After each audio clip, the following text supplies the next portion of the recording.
So for a case study, if we look at the student debt timeline, ideally we know that there are no real requirements throughout the United States for financial education within K through 12, whether that be a personal finance course or whether it is an economics course. This is something that is very troubling when it comes to the space that we operate in.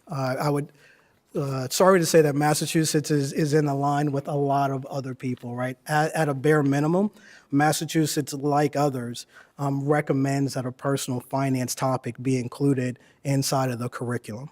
But Massachusetts, like other states, simply do the bare minimum. There are no standards that are required by the districts to be implemented. So even though it's recommended, the districts still get to determine whether or not they are actually implemented. Is there a high school course required to be offered all throughout Massachusetts? No, right? So even though it can be recommended, there's no requirement that it's offered inside of high school. It's not required to be offered or taken.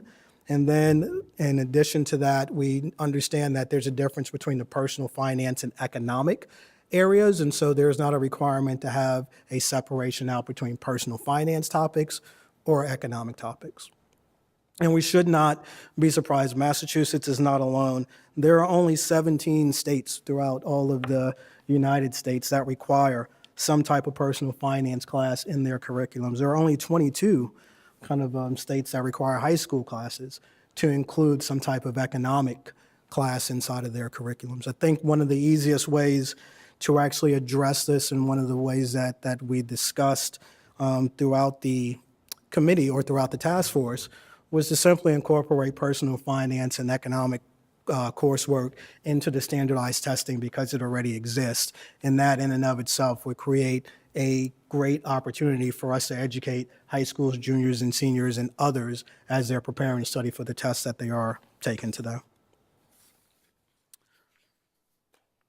What we find instead is that a high school junior or senior, when they don't have this information, whether it's personal finance or economic information, it's their junior year where they're first asked to make a decision about financing their college education, and that's through the FAFSA application process. Normally that would be required inside of your junior year, but most people delay, so it happens your senior year. And as a result of that, most people are making decisions under duress, which are normally not the best decisions for them. We have seen that the majority of people that drop out of school do so within the first year. And the majority of people that drop out of school within the first year have not completed courses that are general college education required courses that are easily transferable to an associate degree program or to a bachelor's degree program. At that point, they simply just start to accumulate debt into their freshman year, into their sophomore year, but now we start to also add in the extra accumulation of debt and credit card debt. So now as we've entered into college without having that financial understanding or economic understanding of the loan that you took out, we've also compounded that issue by including credit card debt, and it continues to accumulate. One of the issues that we saw is that as you continue to do this, as a person graduates, it influences their decision-making as they come out of college. So as we go into young adulthood, what we see is that individuals whose skill sets are very much proficient and prudent to seek out entry-level opportunities are not seeking out opportunities based on their entry-level skill set, but their accumulated debt position. And as a result, we have more college graduates that are underemployed or unemployed as a result of seeking out the ability to pay, to receive a higher income in order to repay their debt.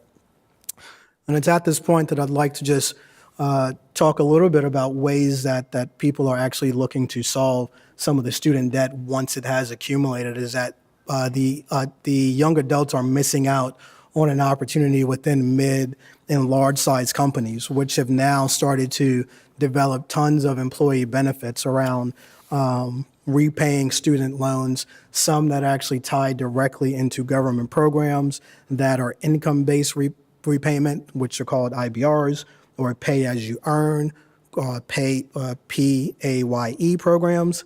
There are public service loan forgiveness if you were to work in nonprofit or in the public sector. There are some ways that you can forgive some of your debt, as well as legislation that's moving forward to actually make this a little bit easier, with one hope, hopefully being to refinance some of these student loans at one part. But all of this is simply not occurring because we have individuals that fail to actually seek out the proper entry-level jobs that are willing to work with college graduates with debt, because they're seeking out instead higher paying jobs to pay this debt. And they often will do so by going into a field or a discipline that they did not experience or did not have the education or experience in college, or they have a rapid turnover, which prevents them from actually finding good tenured jobs in the end.